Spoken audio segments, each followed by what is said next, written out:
আজকে আমাদের জাতীয় নিরাপত্তা উপদেষ্টা ডক্টর খলিলুর রহমানের যে প্রেস ব্রিফিংটা, সেটা নিশ্চয়ই আপনারা দেখেছেন, আমিও দেখেছি। আপনাদের কাছে কি মনে হয়নি যে ওনার কণ্ঠ কিছুটা নরম? আপনাদেরকে এমন মনে হয়নি আগে যেরকম একটা জেদি ভাব ছিল, যে যা মনে করে করুক, যে যা বলে বলুক, আমাদের কাজ আমরা করব, সেই যে তার ঔদ্ধত্য বলেন, সেই যে তার দৃঢ়তা বলেন, সেটা কেন যেন আজকে আমার কাছে অনুপস্থিত মনে হয়েছিল। এবং তার কথাতেও তার যে সার বেত্তা, মূল কথার যে মূল বক্তব্য, সেখানেও যেন এক ধরনের নমনীয়তা আমি লক্ষ্য করেছি।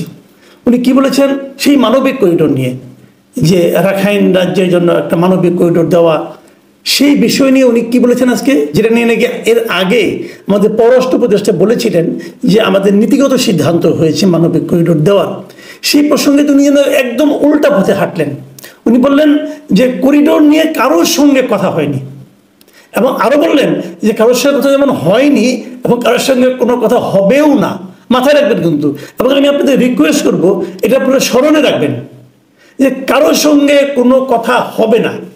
এটা ডিক্লেয়ার করেছেন আমাদের নিরাপত্তা উপদেষ্টা মিস্টার ডক্টর খলিলুর রহমান। কখনো হবে না, কিন্তু কালকেও হবে না, 1 বছর পরে হবে না, ওনারা থাকাকালীন হবে না। কেন? এটা কিন্তু একটা ব্যাকগের মনে হচ্ছে না?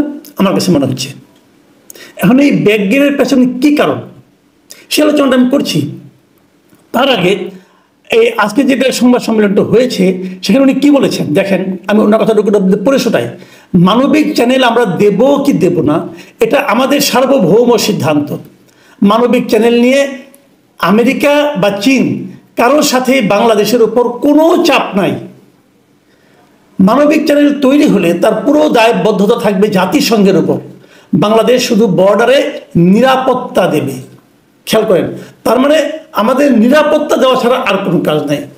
এখানে আমেরিকা নাই, এখানে চীন নাই, এখানে ইন্ডিয়া নাই, কোনো দেশ নাই। কে আছে? কেবল জাতিসংঘ আছে। জাতিসংঘ পাঠাবে, আমরা কেবল নিরাপত্তা দেবো, আর আমাদের মাটিটুকু দেবো ব্যবহার করতে। প্রশ্ন হচ্ছে জাতিসংঘ আমাদের উপর পাঠাবে কেন? এই প্রশ্নের কোনো জবাব নাই।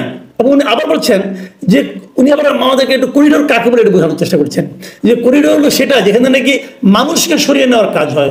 এখানে তো মানুষ সরিয়ে নেওয়া হবে না ভাই, মানুষ সরিয়ে নেওয়ার কথা বলা হচ্ছে না। বলা হচ্ছে এখান দিয়ে অস্ত্র যাবে কিটা। মায়ানমারের সঙ্গে রাখাইনের মানে আরাকান আর্মিদের, বিদ্রোহী আরাকান আর্মিদের দীর্ঘদিন ধরে গৃহযুদ্ধ হচ্ছে।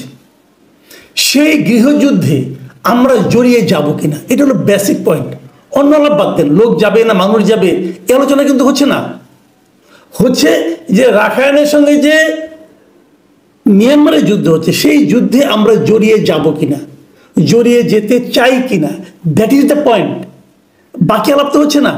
এখন ওখানে যদি বড় বড় ট্রাক যায়, ট্রাক ভর্তি জিনিসপত্র যায়, সেই জিনিসপত্রের আড়ালে কোনো ধরনের অস্ত্রশস্ত্র যাবে কিনা, সেই সন্দেহ যদি মিয়ানমার করে, এবং যদি মিয়ানমার মনে করে যে বাংলাদেশের মাধ্যমে অস্ত্র সহযোগিতা যাচ্ছে আরাকান আর্মির কাছে, তাহলে মিয়ানমারের সঙ্গে আমাদের সম্পর্ক খারাপ হবে। সেই খারাপ হওয়ার ঝুঁকিটা আমরা নেব কিনা, এটা হচ্ছে গিয়ে বেসিক পয়েন্ট। তো সেই পয়েন্টে আলোচনা করেন। মানুষ যাবে মানুষ যাবে না এটা তো বলা হচ্ছে না। হ্যাঁ, সরকারের পক্ষ থেকে যে কথাটা বলা হচ্ছে সেটা হলো আমরা আরাকান আর্মিকে হেল্প করব, করার পর যেহেতু সীমান্তের এই দিকে মিয়ানমারের কোনো কন্ট্রোল নাই, কাজে আরাকান আর্মি এটা দখল করে ফেলাবে, সেখানে আমরা রোহিঙ্গাদের ফেরত পাঠাবো। প্রশ্ন হলো দুটো। 1 নম্বর প্রশ্ন হলো যে আপনি যে ফেরত পাঠাবেন তার কোনো প্রতিশ্রুতি কি ওদের কাছ থেকে পেয়েছেন? আরাকান আর্মিদের কেউ কি বলেছে আপনাকে যে আমরা এখানে রাখাইন রাজ্য প্রতিষ্ঠা করতে পারলে তোমাদের, এবং তোমরা যদি আমাদেরকে সাহায্য করো তাহলে আমরা এই রোহিঙ্গাদের ফেরত দিব? বলেছে? সেরকম তো বলে না, কেন আপনাদের অসুবিধা আলোচনাই করেন নাই, তিনি বলে নাই। তা না বললে পরে আপনি নিজে থেকে কেন এই ধরনের একটা উদ্যোগ নিতে যাচ্ছেন? এটা হলো 1 নম্বর প্রশ্ন। এবং তারা যে করবে না, এটা তো এর মধ্যেও তো আপনার দায়িত্ব নেওয়ার পরেও তো আরো 1.5-2 লাখ রোহিঙ্গা এখানে ঢুকেছে, ফেরাতে পেরেছেন আপনি? পারেননি তো। তাহলে এইটার সমস্যার সমাধান কি?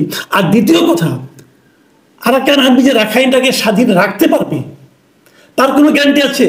এ পর্যন্ত পৃথিবীর কোনো দেশ কি আরাকান আর্মির এই যে দখল করে আছে রাখাইন রাজ্যটাকে, রাখাইনকে একটা স্বাধীন রাজ্য হিসেবে স্বীকৃতি দিয়েছে? যদি না দিয়ে থাকে তাহলে আপনারা কাকে হেল্প করছেন? তাহলে হবে কি, এটা হতে পারে যে আপনি রাখাইন রাজ্যের এখানে যে আরাকান আর্মি একটা যুদ্ধ চালাচ্ছে স্বাধিকারের জন্য, সেই স্বাধিকার আপনি হেল্প করছেন। যদি আপনি হেল্প করেন, সেটাকে আমাদের দেশের পররাষ্ট্র নীতির মধ্যে পড়ে? এই প্রশ্নগুলোর জবাব কিন্তু নেই। যে কারণেই কিন্তু আমাদের মাঝখান থেকে এই সন্দেহটা এসেছিল। বলা হচ্ছিল অনেকদিন আগে থেকে, বলা হচ্ছিল এখানে একটা রাখাইন রাজ্য আমাদের, এখানে জায়গা স্বাধীন রাজ্য হয়, সেটা যে আমাদের এলাকার কিছু লোক জায়গাকে দখল করে নিয়ে নেবে না, অথবা তারা যে এটা দাবি করবে না, তারই বা গ্যারান্টি কোথায়? কারণ আপনি তো প্রচুর প্রায় 10 বা 12-13 লাখ রোহিঙ্গাকে এখানে বসিয়ে রেখেছেন। এরা যদি বলে যে আমরা তাহলে রাখাইনের অংশ, এরা যদি দখল না ছাড়ে, আপনি কি করবেন? যে আমাদের শেষ পর্যন্ত আমাদের সার্বভৌমত্ব নষ্ট হয়ে গেছে, আমাদের ম্যাপটাই দ্বিখণ্ডিত হয়ে যাচ্ছে। এই সমস্ত আতঙ্ক কিন্তু সাধারণ মানুষের মধ্যে থাকতেই পারে। আপনারা শেয়ার করতে পারেন, কোনো সমস্যা নেই, কিন্তু মানুষ তো এই প্রশ্নগুলো করতে পারে। এই প্রশ্নগুলোই উঠেছে। সেই প্রশ্নের জবাব আপনি এবার যেটা বললেন, এটা হলো ব্যাগ গিয়ে রেখেছেন। আগের বার ছিল অধ্যত্ত, আগের বার ভাবখানা এরকম ছিল, আপনি দিবেন। তো একটু ধাক্কা খেয়েছেন। এখন প্রশ্নটা হচ্ছে, ধাক্কাটা কে দিল? আলোচনাটা কিন্তু উঠছে, এই ধাক্কাটা কে দিল?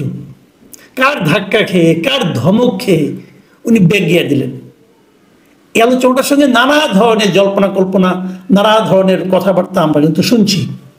আমরা শুনেছি গতকালকে প্রধান উপদেষ্টার সঙ্গে, খলিলুর রহমান সাহেবের সঙ্গে 3 বাহিনী প্রধান দেখা করেছেন। কি আলাপ হয়েছে আমরা জানি না। আবার আজকে শুনেছি যে সেনাবাহিনী তার ঊর্ধ্বতন শীর্ষস্থানীয় সেনা কর্মকর্তাদের নিয়ে দরবারে বসেছিলেন, সেখানেও কি আলোচনা হয়েছে আমরা তো মিডিয়া থেকে সব জানতে পারি না। নানা রকম লিক হয়, নানা কথা বলে, রীতিমতো পয়েন্ট টু পয়েন্ট আলোচনার বিভিন্ন খবর আমরা পাই সোশ্যাল মিডিয়ার মাধ্যমে, হয়তো আপনারাও পেয়েছেন। সেগুলোতে আমি আর রেফারেন্স হিসেবে উল্লেখ করতে পারবো না, যেহেতু আমার কাছে কোনো তথ্য প্রমাণ নেই। কিন্তু কিছু না কিছু হয়েছে, না হলে খলিল সাহেবের মতো লোক এত দ্রুত কেন ব্যাগ গিয়ে দেবেন? আমি জানি না শেষ পর্যন্ত কি হবে। আরেকটা বিষয় এই সময় খুব গুরুত্বপূর্ণ, সেই জিনিসটা হলো যে নির্বাচন পেছানোর যে পায়তারা, সেটাও কি হচ্ছে কিনা, এটাও কিন্তু আমাদেরকে ভেবে দেখতে হবে। কারণ আমরা সবসময় বলে আসছি আমরা একটা গণতান্ত্রিক শাসন চাই, এবং আমি যতটুকু শুনেছি এই নির্বাচন কবে নাগাদ হওয়া উচিত, নির্বাচন পেছানো উচিত কি না উচিত, এগুলো নিয়েও নাকি আজকে এই যে আর্মির যে আলোচনা হয়েছে দরবারে, সেখানে নাকি এই বিষয়গুলো এসেছিল, এবং এই বিষয়গুলো গতকালকে মিটিংয়ে এসেছিল, এরকমও শুনেছি আমরা। সেগুলো সত্য মিথ্যা যেহেতু জানি না, কাজে কোনো দৃঢ়ভাবে বলতে পারি না।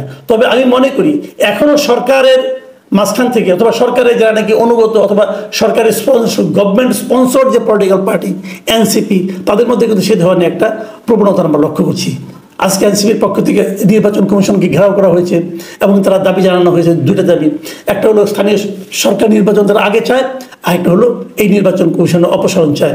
এই দুটো যদি চায়, তাহলে আবার নতুন করে নির্বাচন কমিশন গঠন লম্বা সময় লাগবে। সেই লম্বা সময় নতুন কমিশন গঠন করার পর তারপরে আবার কী হবে তফসিল ঘোষণা, এগুলো অনেক, কিন্তু আলটিমেটলি কিন্তু মূল লক্ষ্যটা হলো নির্বাচনটাকে পিছিয়ে দেওয়া। যদি সে ধরনের কিছু হয়, আমি মনে করি ঠিক হবে না। এবং আমি এটাও মনে করি নির্বাচন ডিসেম্বরের মধ্যে হওয়া উচিত। এবং আমি যতটুকু শুনেছি, এ ধরনের দাবি নাকি বিভিন্ন অংশ থেকে উঠছে, এবং জলভাবে উঠছে। এবার প্রিয় দর্শক, আমরা বরং অপেক্ষা করি, দেখা যাক কি হয়। এখন এ পর্যন্তই। আল্লাহ হাফেজ।